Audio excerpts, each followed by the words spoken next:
voy con mi querido amigo Sergio Zaragoza, que trae una agenda impresionante y que nos hace un huequito ahí para escuchar su colaboración. Él es socio directivo de la empresa México Elige. Sergio, te valoro tu colaboración de esta semana. Gracias, Polo. Un gusto estar en tu programa. Mira, hoy traigo 3 temas importantes, rapidísimos, para tocar contigo de la última encuesta que hizo México Elige a más de 10,000 mexicanos en todo el país. La primera es con respecto a los periodistas y las siguientes frases que se les preguntaron a estos encuestados. La primera: ¿México es un país inseguro para ser periodistas? El 60% está de acuerdo con esta pregunta. O sea, 60% de los mexicanos dicen que México es un país inseguro para ejercer el periodismo. Segunda pregunta: ¿en México hay libertad de prensa? El 52.8% respondieron que sí hay libertad de prensa, aún siendo un país que en percepción de los mexicanos es un país inseguro. Hay una libertad de prensa presente, por lo menos en la mayoría, el 52%. 42% dicen que no, que están en desacuerdo que hay libertad de prensa. O sea, dividido el país. En México, el gobierno federal difama y ataca a periodistas. 47.5% están en desacuerdo con esto, 45.7% está de acuerdo.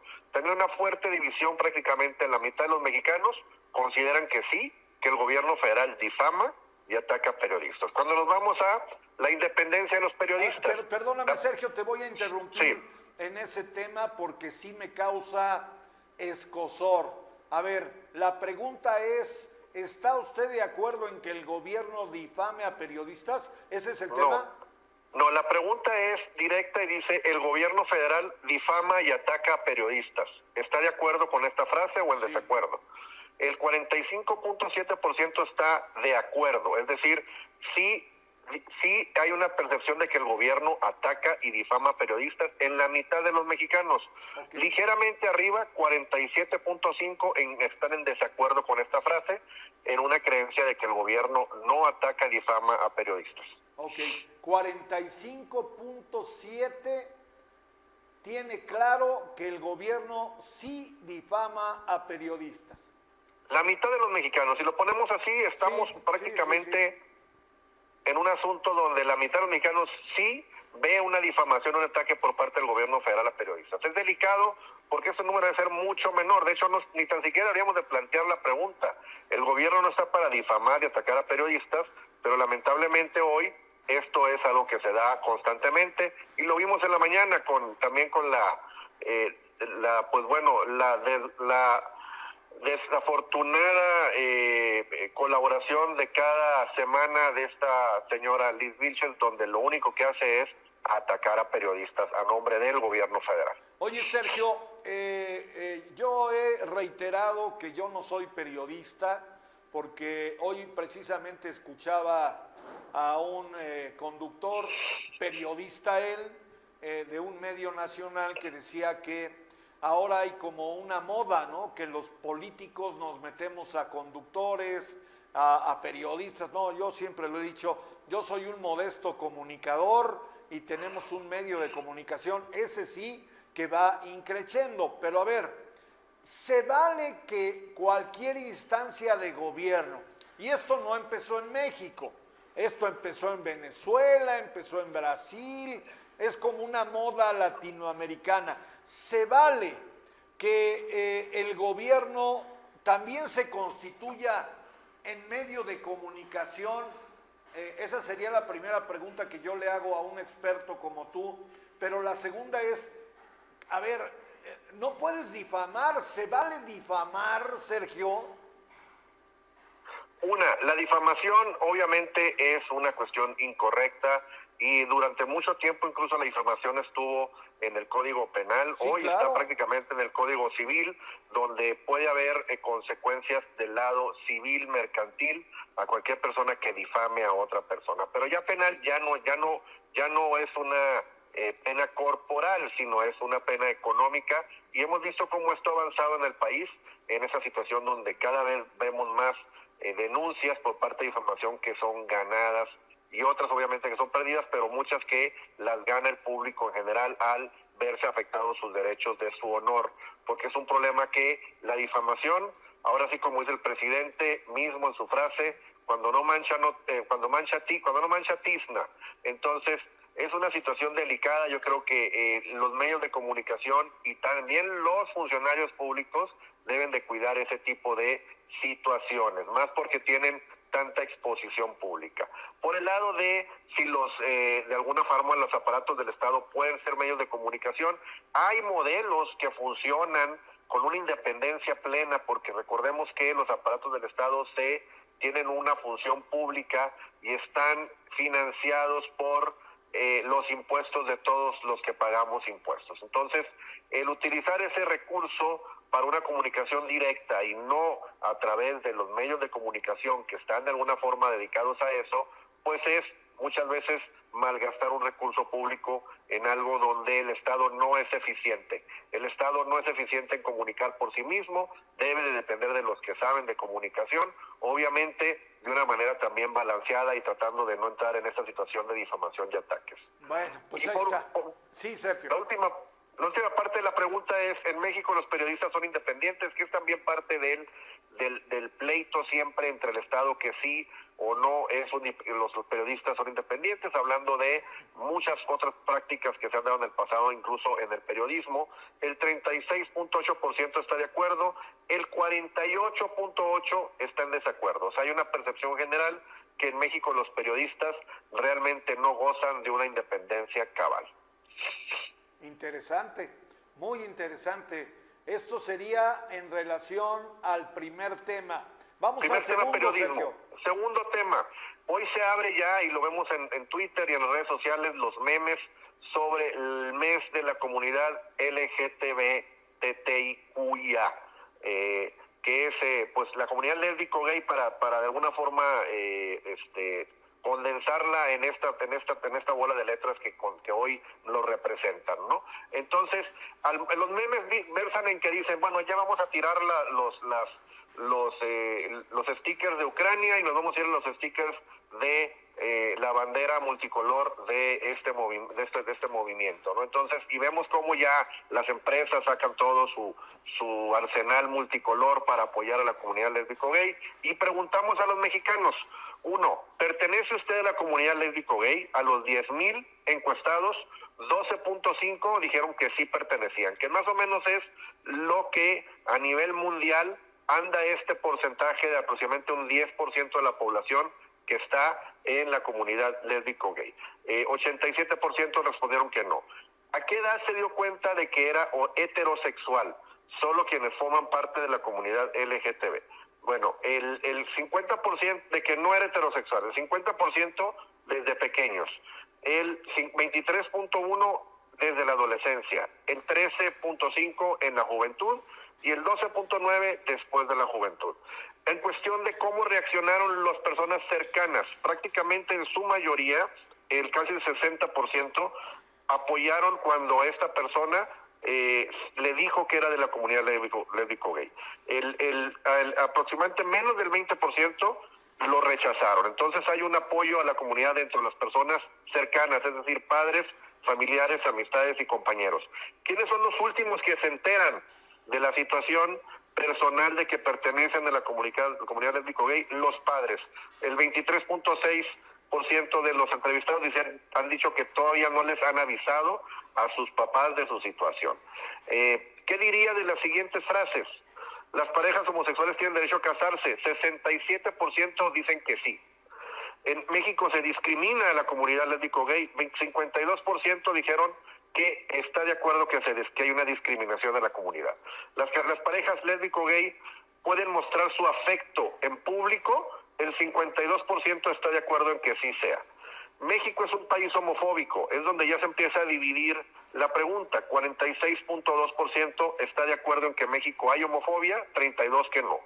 Y en México se respetan los derechos lésbico-gays, 44% que está de acuerdo, 34% que no. Aquí la pregunta más delicada en todo esto es cuando les preguntamos, ¿las parejas homosexuales tienen derecho a adoptar hijos? Todavía la mayoría, el 45.4% de los mexicanos entrevistados y encuestados está en desacuerdo. Solamente el 39% está de acuerdo en que esta situación de la adopción por parte de personas que pertenecen a esta comunidad sea una realidad. Oye, muy interesante, es una proyección muy interesante porque, bueno, me queda claro que venimos del siglo pasado, Sergio, en donde, bueno, este tema era no satanizado, sino lo que le sigue. ¿Estamos de acuerdo? Y yo percibo en esta radiografía de 10,000 encuestados, según me compartes, que bueno, el tema va avanzando, ¿no? Va avanzando, de nuevo, sigue siendo una minoría en la población, el 12.5% es una minoría pequeña de la población que está acá, pero en sus derechos han avanzado bastante. Digo, no podemos decir que México se ha quedado atrás en la cuestión de los derechos a las comunidades lésbico-gay y siguen avanzando más. Aquí la cuestión, lo que se está dando ya de manera reciente, es la cuestión, no la cuestión de tolerancia hacia la comunidad lésbico-gay, sino la intolerancia por parte de la comunidad lésbico-gay, ahora sí como minoría ya empoderada, hacia los heterosexuales o hacia comentarios o cosas en cuanto que hoy ya consideran la violencia política, no solamente de género, sino de intergénero. Se está complicando incluso la forma de hablar y todo eso con esta cuestión de los pronombres, etcétera, etcétera, ¿no? Entonces, todavía esto está todavía en la balanza, hay que ver cómo evoluciona, esperemos que los derechos pues sigan ahí, la cuestión es de que tampoco se abuse del otro lado, ¿no? Es correcto, porque pues ahora, de acuerdo a lo que me comenta Sergio, pues ahora está saltando el problema del otro lado, ¿no? Y esto puede derivar en, si me das permiso y si me apuras, incluso en violencia social, ¿eh? Es correcto, de hecho, se da ya la violencia social, hay casos ya de ataques personales, físicos, en el asunto de solamente el uso de pronombres o demandas legales ya, ¿no? En cuanto a, por ejemplo, la situación de Cuadri con esta mujer transgénero que está en el Congreso, donde pues tuvieron que llegar a la disculpa pública por una autopercepción de donde viene esta situación de está muy de alguna forma en el filo de la navaja, donde un hombre que se sujetó a una operación o todavía no se sujeta a una operación, pero él se considera mujer y la otra persona lo considera hombre, pues bueno, ahí empieza una situación de percepciones de una lucha tremenda, ¿no? En cuanto no solamente el respeto de uno hacia el otro, sino en una cuestión ya de biología y genética básica, donde están las cuestiones de género y las cuestiones de sexo. Entonces, bueno, todavía falta mucho por evolucionar y que podamos comprender mejor este asunto de cómo está de alguna forma corriendo esa situación de género en México y en el país. Muy bien, y vamos al tercer tema, Sergio. La última, y la cerramos con el tema que es controversia hoy de la prohibición de los vapeadores y la cuestión del premio que le dieron por parte de la ONU o el OEA al presidente de México por el combate al tabaquismo y a los vapers. Y bueno, es increíble, qué bueno que premien al presidente y al gobierno de México por las políticas de salud en cuanto a ahora sí, las opciones, así vimos las opciones sexuales ahora estamos viendo las opciones de la libertad, si puedes o no fumar. Entonces ya están prohibiendo la cuestión de fumar con vapeadores en México, hay ciertas partes de las libertades que se están de alguna forma violando, veremos cómo evoluciona eso, pero pues recibe un premio el gobierno federal por sus políticas, mientras por otro lado, como bien dice la frase, farol de la calle, oscuridad de la casa, pues bien estamos muy faroleados y muy iluminados en el asunto del combate al tabaquismo, pero tenemos una tremenda escasez de medicinas, una tremenda situación ahí con los niños con cáncer y con las personas que no reciben sus quimioterapias a tiempo, la cuestión de los medicamentos vencidos en todo el país mientras hay una escasez. En fin, la OEA premia por un lado y por otro lado hace oídos y vista ciega al asunto de las carencias de medicina. Pero bueno, le preguntamos a la gente en México que si en algún momento de su vida había fumado. 61.6% dijo que sí, 38.4% dijo que no. Le preguntamos, ¿en este momento de su vida fuma tabaco? El 22.3% de la población dice que sí fuma en este momento, 77% que no. Entonces, pues vemos que las políticas públicas también tienen una situación de medición ante un rechazo de un 77% de la población a la cuestión del cigarro. Entonces están de alguna forma en el lado correcto político, en el lado incorrecto por el lado de las libertades. Y pues, ¿cuánto en promedio fuma la gente en México? 5.8 cigarrillos al día, aquellos que fuman. ¡Sas! ¡Sas! Adelante, Sergio. Con eso terminamos. ¿Alguna otra pregunta, Polo? A mí lo que me llama poderosamente la atención, a ver, se desprenden dos temas, uno que tiene que ver con la política y que, bueno, yo como invariablemente les digo a mis amigos que me hacen favor de colaborar en el programa, la opción está en ti si me contestas o no, Sergio. Es increíble que México pues está luchando con un gran afán porque desaparezca la Organización de Estados Americanos y la OEA premia al gobierno de la 4T. ¿Cuál es tu opinión, si es que la tienes? Bueno, es la cuestión de las dos caras de este gobierno, donde los aplausos son bien recibidos y cuando la situación se pone seria de algún tipo de rechazo o señalar algún hierro o alguna falla del gobierno, pues el gobierno de una manera muy simplista e infantil levanta la bandera y dice foul, o desaparezcan, no es una organización seria. Entonces, mientras sea una cuestión de halago y lisonja, bien recibido, pero cuando sea una crítica, pues bueno, ya son conservadores, ya son fifís y ya son una serie de epítetos y llamamientos distintos para esas personas. Esas son las dos caras de este gobierno y de esta política que hoy ejerce el partido que está en el gobierno, que es Morena. Lo vimos también con el caso de Lili Telles ayer, donde le dice changoleón al diputado Noroña, que el diputado Noroña también es muy combativo, le regresa, entonces se hace un tete a tete ahí en el Senado y la gente luego dice, oye, ¿cómo es posible que Lili Telles le diga así a esta persona? Deberían de castigarla, cuando el presidente todos los días es una persona que lanza calificativos a muchos actores políticos del país. Sí, no, bueno, claro, se ha convertido en un tema recurrente y bueno, aquí el craso error de Lili Telles es decirle changoleón al changoleón, pero bueno, más allá de ello, oye, me llama también poderosamente la atención esta habilidad extraordinaria, porque también hay que señalarlo, que tiene el señor presidente de la República para cachar temas distractores, Sergio. O sea, tenemos una cantidad infinita de problemas en México, agarra el tema de los vapeadores, lo sube, y hoy lo comentaba antes de llegar al programa, me parece increíble que haya medios de comunicación que caen en el garlito, Sergio. Lo que pasa de nuevo, no es una situación casual. La medición nos dice, el 22% de las personas fuman, ¿sí? Y está en la cuestión de vapeadores. Generalmente son jóvenes los que usan los vapeadores.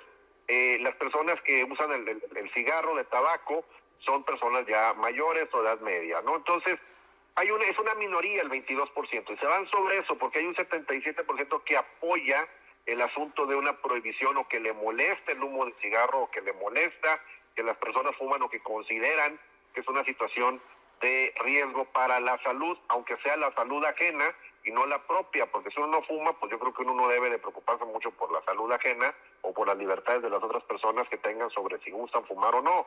Entonces, esto es más que un distractor, es una cuestión política. Obviamente el país tiene temas gravísimos, claro, en cuestión de seguridad, en cuestión de narcotráfico, el asunto de las elecciones que vienen, que muy probablemente estén influidas por el narco, específicamente en ciertos estados que están muy cerrados los resultados. Entonces, obviamente el presidente es un experto en el arte de los espejos y del humo. Sí, me queda claro. Un experto. Sí, Sergio. Y lo más grave, Polo, es que justamente como lo vimos con la libertad de expresión y de prensa y todo eso, todo está ligado. La caja de resonancia principal del presidente son los propios medios de comunicación que caen en su juego. Yo estoy esperando cuándo va a ser algún tipo de, ahora sí, protesta por parte de los medios de comunicación. No sé si cuando maten a, Dios guarde el hora, 30 periodistas más o 40, o que sea ya una cuestión muy fuerte como lo vimos con el asunto de la coerción del senador del Verde Ecologista al presidente del PRI en cuanto a que no votes esto te vamos a ir mal, te vamos a ir contra ti. Entonces ese tipo de coerciones en el país se están dando ya más frecuentemente como un abuso de poder de parte del gobierno. Entonces, de nuevo, ¿hasta dónde va a llegar esto en cuanto a los distractores y cuándo esos distractores se convierten ya en una situación de fuerza pública o abuso del poder? Te voy a decir cuándo, Sergio, si me das permiso, y bueno, yo respeto la opinión de quien me escucha. ¿Sabes cuándo se va a convertir en un verdadero conflicto esto? Cuando Dios no lo quiera, lo subrayo, caiga un periodista de renombre, porque el problema es que han sido compañeros, en paz descanse, compañeros periodistas que son muy locales, que han tenido una relevancia zonal. En el momento en que le pase algo, Dios no lo quiera, a un periodista de rango nacional, verás la que se va a armar en México. Digo, han estado escalando el nivel, aunque sean regionales, han estado escalando el nivel, como en Sinaloa, este último periodista que fue asesinado, que era propietario de un medio de renombre, columnista, han estado escalándolo. Y de nuevo, conforme suben cada escalón, el más grave problema es que no vemos por parte del gobierno una acción de desescalar el odio y la polarización hacia el gremio periodístico. Lo vimos en la pregunta en cuanto a cómo el gobierno, de alguna forma, hay una percepción a la mitad de que es un gobierno que se dedica a atacar y a denostar al periodismo en México. Entonces esa polarización no solamente es pública, sino que también llega a el asunto de los grupos de delincuencia organizada, al ver que si desde el propio poder no se respeta otro poder, que es el cuarto poder del periodismo, entonces pues cualquiera puede irrespetarlo y llegar a esas graves consecuencias que vemos en el país. Es correcto. Sergio, algo para concluir, por favor. Bueno, la conclusión es esa. Básicamente, en México, la cuestión de la libertad de prensa, pues todavía hay una percepción dividida en el país. En la cuestión de libertades, por un lado, tenemos un país más respetuoso también de la situación de la comunidad lésbico-gay, pero un gobierno gobierno y sociedad que está muy en desacuerdo de los fumadores. Entonces, país dividido, un gobierno que se dedica a dividir, que se dedica a polarizar, y eso es muy delicado. Veremos ahora, pues ya la próxima semana, perdón, el domingo, ya hay otra prueba a que si este gobierno es aceptado o no a través de las elecciones estatales, y veremos cómo todo esto se refleja en el poder de decisión de la gente. Sergio, te mando un gran abrazo. Gracias por tu colaboración. Saludos, Polo. Abrazo. Es Sergio Zaragoza, socio director de esta importante empresa en México que se dedica precisamente a realizar estos estudios, estas encuestas a lo largo y a lo ancho de nuestro país.